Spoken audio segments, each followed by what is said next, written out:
Bonjour à tous, ici Pierre Verret, analyste technique pour Active Trades. Encore une fois, très content de vous retrouver pour le briefing d'ouverture de cette semaine. Nous sommes aujourd'hui le lundi 26 novembre 2018. Au menu, on va parler bien évidemment de ce qui s'est passé ce week-end avec le Brexit et la situation en Italie de ce matin. Nous aurons un petit mot aussi sur le pétrole, l'or noir qui semble en tout cas trouver un plancher non loin des 50 $ le baril. Puis un petit mot aussi sur la chute inexorable du Bitcoin. A tout de suite.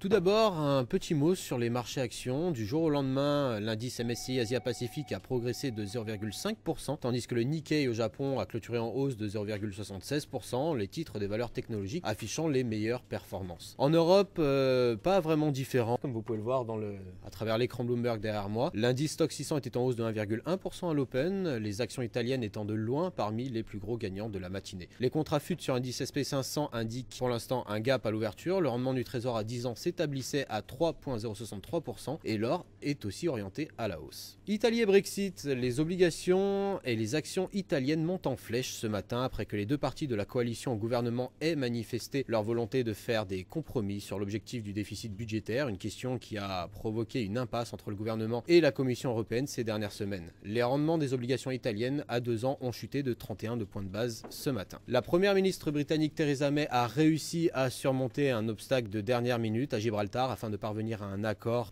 sur la sortie du Royaume-Uni de l'Union européenne avec ses homologues à Bruxelles. Le prochain défi pour May est de faire passer l'accord par son propre parlement, ce qui est loin d'être certain en tout cas pour l'instant.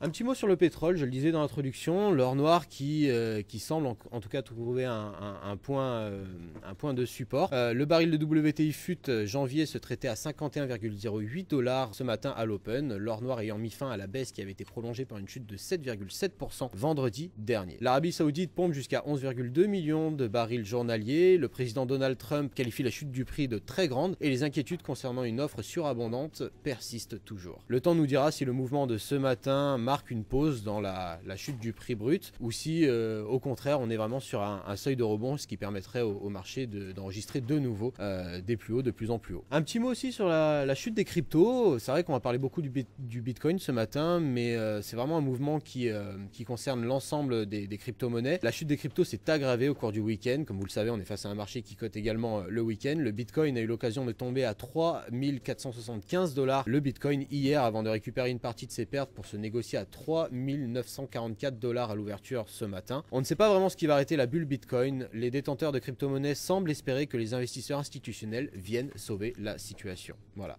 Là encore, le temps nous dira un petit peu si cette chute venait à se prolonger. Le prochain support pour le Bitcoin est assez loin. Il est situé autour des 3000 $ le Bitcoin. Voilà, on est vraiment sur des marchés très volatiles, donc faites attention à vos tailles d'exposition sur ces marchés. C'est tout pour moi. Je vous retrouve demain, non pas pour un briefing journalier, mais cette fois-ci pour découvrir la figure du jour et puis un petit briefing aussi sur les actions du CAC 40. On essaiera de faire le point un petit peu sur les marchés à actions. La reprise du briefing se fera mercredi prochain. En attendant, faites attention à vous, bon courage et bon trading.